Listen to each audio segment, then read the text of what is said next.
పేదవాడి పక్షాన నిలబడతాం, ప్రజా గొంతుకై నినదిస్తాం. వాయిస్ ఆఫ్ వాయిస్లెస్, తెలుగువారి మనస్సాక్షి సాక్షి టీవీ. సాక్షి టీవీ ప్రసారాల కోసం మీ స్థానిక కేబుల్ ఆపరేటర్ని వెంటనే సంప్రదించండి. సీఎం రేవంత్ రెడ్డి అధ్యక్షతన కాసేపట్లో కేబినెట్ భేటీ జరగనుంది. పంచాయతీ చట్ట సవరణ బిల్లు తెచ్చే యోచనలో ప్రభుత్వం ఉన్నట్టుగా తెలుస్తోంది.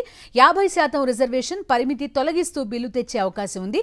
మేడిగడ్డ కుంగుబాటుపై విజిలెన్స్, ఎన్డీఎస్ఏ రిపోర్ట్, అసెంబ్లీ సమావేశాల నిర్వహణపై కేబినెట్లో చర్చించనున్నారు.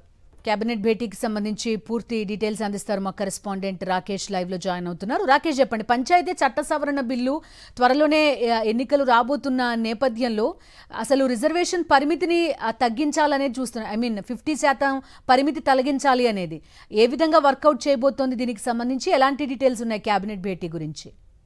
మరకాసేపట్లో తెలంగాణ కేబినెట్ సమావేశం ప్రారంభం కాబోతా ఉంది. 2 కీలక అంశాల ఎజెండాగా కూడా ఈ సమావేశం జరుగుతూ ఉంది. ముఖ్యంగా కాంగ్రెస్ ప్రభుత్వం ఏర్పడిన తర్వాత ఇప్పటివరకు 18 కేబినెట్ సమావేశాలు జరిగాయి. ఇందులో 315 పైచిలకు నిర్ణయాలు తీసుకున్నారు. అయితే ఈ నిర్ణయాలకు సంబంధించి పురోగతి ఏ మేరకు ఉంది, ఏమైనా నిర్ణయాలు ఆగిపోతే ఎందుకు ఆగినాయనే దానిపైన కూడా పునఃసమీక్ష చేయాలని నిర్ణయించారు. దానికి సంబంధించి ఒక 2 గంటల పాటు రివ్యూ చేసుకునే అవకాశం కనిపిస్తుంది. దీంతోపాటు త్వరలోనే స్థానిక సంస్థల ఎన్నికలను నిర్వహించాలని కాంగ్రెస్ ప్రభుత్వం భావిస్తూ ఉంది. అయితే ఈ నెల 25 లోపే రిజర్వేషన్లకు సంబంధించి తమకు రాష్ట్ర ప్రభుత్వం అభిప్రాయాలు చెప్పాలంటూ కూడా హైకోర్టు తీర్పునిచ్చిన నేపథ్యంలో ఈరోజు కేబినెట్లో దానిపైన నిర్ణయం తీసుకునే అవకాశం కల్పిస్తూ ఉంది. ముఖ్యంగా పంచాయతీరాజ్ చట్ట సవరణ ఆర్డినెన్స్ తీసుకొచ్చే అవకాశం కనిపిస్తూ ఉంది. ఈరోజు ఆర్డినెన్స్ కేబినెట్ తీసుకొచ్చి గవర్నర్కు పంపించబోతా ఉన్నారు.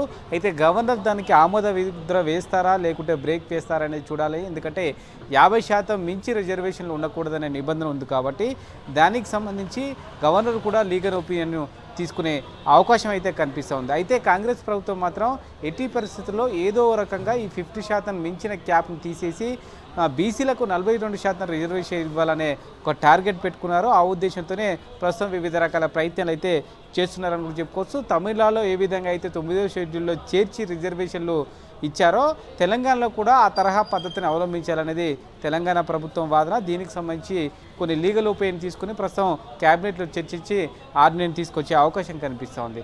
ఇక కాళేశ్వరంకు సంబంధించి మేడిగడ్డ కుంగుబాటుకు సంబంధించి ఎన్డీఎస్ఏ విజిలెన్స్ రిపోర్ట్ ఇచ్చిన నేపథ్యంలో దీనికి సంబంధించి ఇప్పటివరకు కేబినెట్ చర్చించలేదు. ఈరోజు చర్చిస్తారని సమాచారం. నిన్న పవర్ ప్లాంట్ ప్రజెంటేషన్లో కూడా అవసరమైతే మేడిగడ్డకు సంబంధించి మరమ్మతులు చేపడతామంటూ కూడా ప్రభుత్వం ప్రకటించిన నేపథ్యంలో గోదావరి నుంచి వృధాగా నీరు పోకుండా ఏం చేయాలని దానిపై కూడా ఈరోజు కేబినెట్లో చర్చ జరిగే అవకాశం కనిపిస్తూ ఉంది. మిగతా ప్రోగ్రెసివ్ సంబంధించి కేంద్ర ప్రభుత్వం దగ్గర వివిధ శాఖల వద్ద పెండింగ్ ఉన్న పనులకు సంబంధించి కూడా ఈరోజు కేబినెట్ మరోసారి రివ్యూ చేసుకునే అవకాశం ఉంది. ఎవరెవరు కేంద్ర మంత్రులు కలవాలి, ఏంటి, దానికి సంబంధించిన ప్రోగ్రెస్ ఏ విధంగా తీసుకోవాలని దానిపైన కూడా కేబినెట్ సుదీర్ఘంగా చర్చించే అవకాశం కనిపిస్తుంది. దాదాపుగా 4 నుంచి 5 గంటల పాటు ఈరోజు కేబినెట్ ఎజెండా అంశాలు చర్చిస్తారని తెలుస్తుంది. Okay Rakesh, thank you.